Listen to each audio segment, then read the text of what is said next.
Have you ever been scrolling through the Play Store and saw a game that piqued your interest? You downloaded it, and after like 10 minutes of playing the game, now you're thinking that this game is actually nice, and then all of a sudden, Feels like a dream, feels like magic. Now I believe I can have it. do you know why it's like that? Because when you got the game, you didn't pay a dime, and the developers need to show you ads to be able to pay the bills. And this is just one of many. From using AI for advertisement of the game to having very aggressive pricing system. These are some of the reasons why mobile games are disrespected. And the last one is more controversial than you think.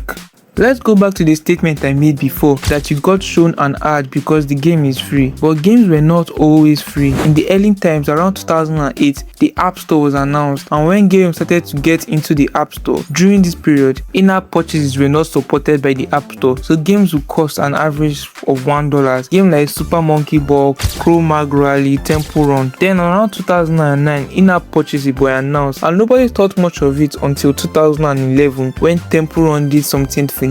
They made their game free, but how are they going to make money if their games are free? Now, if you have played Temple Run, you know that Temple Run have characters, and some of these characters cost a lot of money, and that equates to a lot of grinding. So instead, let's just make people able to skip the grinding and just pay real money for those characters. And this was a risky thing to do, but it ended up working out for them, nearly generating 10 times more revenue. But another thing happened. A game saw a loophole that was much more effective than whatever Temple Run did, and that was showing ads. Candy Crush was the first game to hop on this trend, but there was a problem. How are you going to show ads without interrupting the gameplay? Well, you introduce a live system. That's if the player loses a match, they lose a life, and would have to wait a certain amount of time, usually 30 minutes, to get the life back. Now, Candy Crush had a total of 5 lives, and if you lose 5 times consecutively within 30 minutes, you would have to take a break from this game, or if you still want to continue playing, you have to watch an ad for a life. Looking back at this was not only a smart move but a healthy one. So Temple Run and Candy Crush are now the games that took the leap to the freemium era of gaming. Now, people can play games without spending a dime. Mobile gaming has a great future, well, until you fast forward to 2026, as mobile game devs have now abused this system to exploit players. Let's just address the elephant in the room: ads. Before, most games just use the live system, then it evolved to watch ads and get rewards, but now developers are like, fuck it, let's just make it so that almost every button they click will show them an ad. But then some even made it worse. Aside showing you instantaneous ads, they made their game so grindy while making reward received from ads so negligible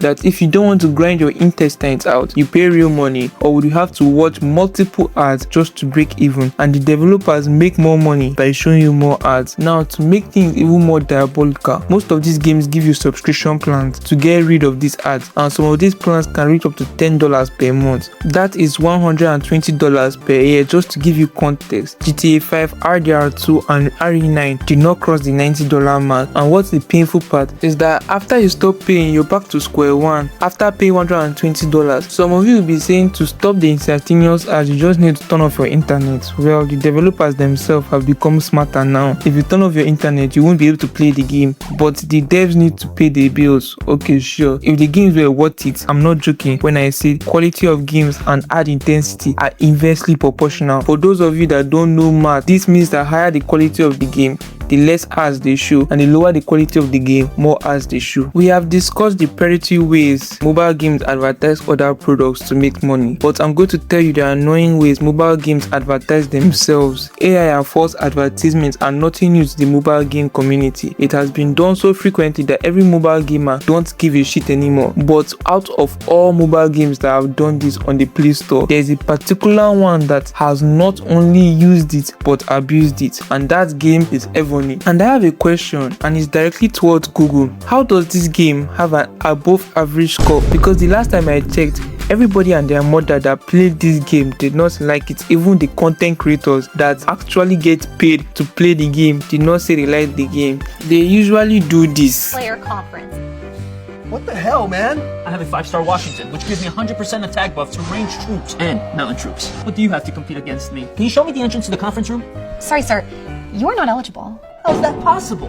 Hello, ladies. I have a Washington, King Arthur, Empress Wu, and Takeda Shinjin, and they're all fine. In fact, come to think of it, I have no idea which gameplay is the actual gameplay of this game, and I don't care to know. And when you look at it, why are mobile games just afraid to show their actual gameplay of their games in the advertisement? Most of the time, I normally notice when games are trying to beat you with fake advertisement, but there were actually two games that actually succeeded in beating me, which was Royal Rumble, because I saw Kevin Hart advertising the game, so I thought it was legit, and Gardenscape. Now looking back at it, I thought garden in Gardenscape was because he was a gardener and the escape was for escape because of the puzzles, but only for me to download the game and discover that the escape was not from escape but from landscape. Little me was seriously grinding, not knowing almost none of the things in the art ever showed up, but I digress. Some of you guys will be thinking that yeah, sure, art and monetary policies are just needles in the haystack. The main reason big game development companies don't want to invest in mobile games is because of these three reasons. People in the mobile game community are not willing to buy games. Higher quality game mean you need a more powerful device. The experience of mobile gaming is just more inferior. These reasons are good if you look at it from a shallow standpoint, but the moment you start digging, you will notice that they don't hold up. And the reason why I'm addressing this is because I notice a lot of people using this point when talking about why mobile gaming is failing. Personally, I don't think mobile gaming is failing. I think it's actually thriving. It's just that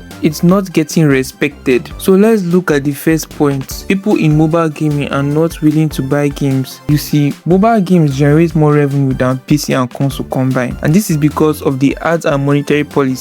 Everybody has a phone and there are more games in the mobile market than PC and console combined. What this means is that people are willing to spend money on mobile gaming. It's just that there are few games worth the money upfront. If Rockstar or Capcom decide to make a mobile exclusive game and price it at $45, people are going to buy it, especially if the game is good. Now to the second point, quality of games mean you need a more powerful device, and it's not everyone that has the money for a $750 to $1,000 device. But you guys forget something. Whoever said games should be made for everyone? Don't get me wrong, but if you guys look at PC games, they give requirements that if your PC is not up to this requirement, you can just forget about playing the game, and you will see people trying to sell their left balls just to reach those requirements. Don't believe me, just what happens when GTA 6 releases. What I'm trying to say is that if the games are good in the first place, people would actually invest to be able to play those games, and most of the games on mobile, our normal $300 phone can carry it, so people don't see the need to invest. And finally, the third point, experience on mobile gaming is just inferior. Now that is a bold claim to make, and I think it's based on personal preference, but the argument people bring up is that unlike the rest of the gaming spectrum, mobile gaming has a lot of obstructions, like the camera hole and your thumbs literally being on the screen. But for people that make that argument, I only have two things to say to you, is that your nose literally obstructs your vision, your brain just removes it, and if you have played mobile games for a while, your brain naturally removes your fingers, and if you still feel uncomfortable, there are mobile accessories to deal with these problems. Now that we have finally dealt with those problems, it's time to finally tackle the main reason why I feel mobile games are being disrespected. But before I do that, on releasing this video, I'm currently on 35 subscribers and it's really demoralizing. So please, if you're enjoying the video, can you just subscribe? And even though you don't trust me enough to subscribe, please can you just like, it will really boost my morale a lot. Thanks. The main reason why I feel mobile games are so disrespected is the lack of originality in the mobile gaming space. We have been cleaning on other forms of gaming just to give us quality games. Like just look at the mainstream games on mobile. Either they are ported to mobile, a watered down version of the original, or just released with PC and console, just making it not a mobile exclusive anymore. Let me tell you guys something. The device doesn't make the game makes the device. What do I mean by that? The reason PC gaming is at the top is because it has good exclusive games. I promise you, if console gaming had modding, they would have surpassed PC, but I digress. Console gaming is also a close second with its exclusive games like Spider-Man, God of War and Halo. Switch owns all Mario games, and mobile, well, we have Endless Runners and whatever this is. The last mobile exclusive game that was actually good in my opinion was Arena Breakout, and that game was made 3 years ago. I hope you guys are on the same page with me on this problem, and there is no definite solution for it. We just have to wait for a miracle to save mobile gaming from its predicament.